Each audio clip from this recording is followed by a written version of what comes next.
आप एक चेकलिस्ट का जो जिक्र कर रहे थे, मैंने उसी क्वेश्चन को पुट किया चौधरी साहब के सामने। उन्होंने कहा कि इतनी कोई ऐसी चीजें नहीं है कि हुकूमत उन्हें मुकम्मल ना कर सके या उनके ऊपर उनको पूरा ना कर सके। आपको लगता है कि इतनी भी कोई बड़ी अचंभे की बात नहीं है? अगर जो मांगा है उनमें से कोई दो भी पूरी हो जाती तो चले कुछ बेहतरी हो सकती है। ये जो तीन जो चीजें हैं ना जी, जिनका जिक्र कर रहे हैं पीटीआई वाले कि ये जनाब उन्हें रिलीफ मिलना चाहिए, 26वीं अमेंडमेंट। अब 26th अमेंडमेंट से बैकआउट कैसे किया जाएगा? मतलब प्रैक्टिकली अगर हम इसको सोचें और प्रैक्टिकली इसको लेके हम सामने रखें तो क्या 24 नवंबर से पहले 26th अमेंडमेंट वापस हो सकती है? नहीं हो सकती। अच्छा, मैंडेट चोरी की बात हो रही है जनाब कि मैंडेट चोरी हुआ है वो हमें वापस दिलवाया जाए, वो कैसे आप सॉर्ट आउट करेंगे 24 से पहले? That is not possible. So ये कहा जाए कि 24 नवंबर से पहले ये चीजें सारी सॉर्ट आउट हो जाएंगी।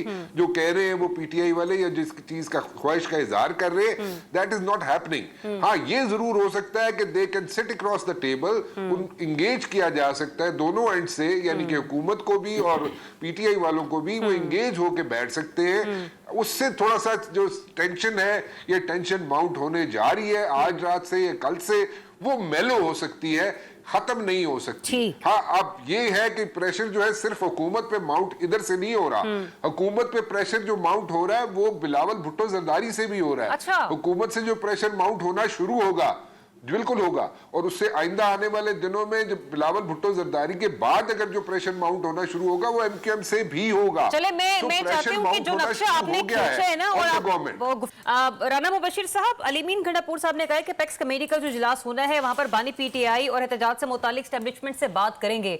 आपको लगता है कि वो वहां पर बात करते हैं तो बड़ा फोरम होगा, कोई ना कोई एक यूं कह लीजिए कि पॉजिटिविटी आ सकती है सामने?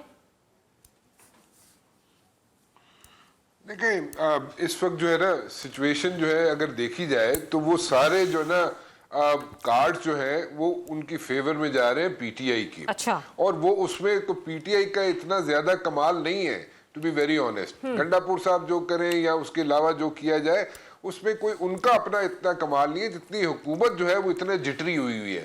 चलो, जब हुकूमत इतनी जिटरी हो जाती है ना तो एज ऑटोमेटिकली जो है पीटीआई को मिल रहा है। सो उसमें उनकी कोताहियां, उनकी प्रॉब्लम्स, उनके इश्यूज, उनके जहां पे भी प्रॉब्लम्स आ रहे हैं पीटीआई को, वो सारे कवर हो जाते हैं when the government goes jittery.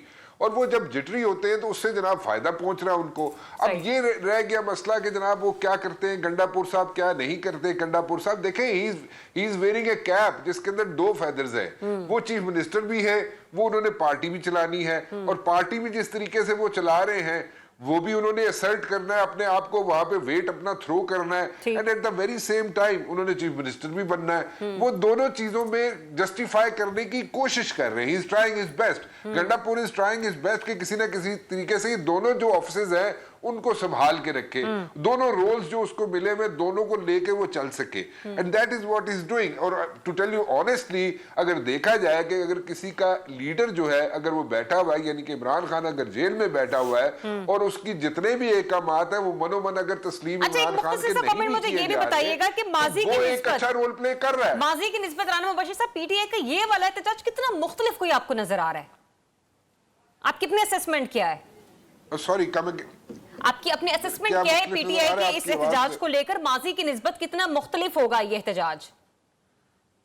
हाँ, अब देखे वो माजी में जो कुछ हुआ है ना, लोग जो थे, जो वोटर है, जो सपोर्टर है पीटीआई का, वो डिसहार्ट हो गया था last time when they came to Islamabad. ठीक है, और उनके यहाँ पे लोगों ने आके खुद हमें शेयर करते थे ये चीजें कि जनाब हम लोग पहुंचते हैं, हम लोग डंडा सोटा भी खाते हैं, हमारे पे इल्जाम था कि पीटीआई का वर्कर सपोर्टर जो है वो मम्मी डैडी वर्कर सपोर्टर है, हम लोग डंडे भी खाते हैं, सोटे भी खाते हैं, आंसू गैस भी बर्दाश्त करते हैं, लेकिन not all of them but most of the leaders are missing for one reason or the other. ठीक है, लेकिन देन अगेन वो कहते हैं जी जो लीडर मौजूद भी होते हैं वो भी होटलों में बैठ के खाने खा रहे होते हैं, और हम जनाब वहां पे हीट फेस कर रहे हैं। लगता है शायद कारकुनान ने जो अपनी दाद रसी जो है के पास पहुंचकर की है, ये मुझे आगे बढ़ लेने दीजिए। अनवर रज़ा साहब डेफिनेटली किए।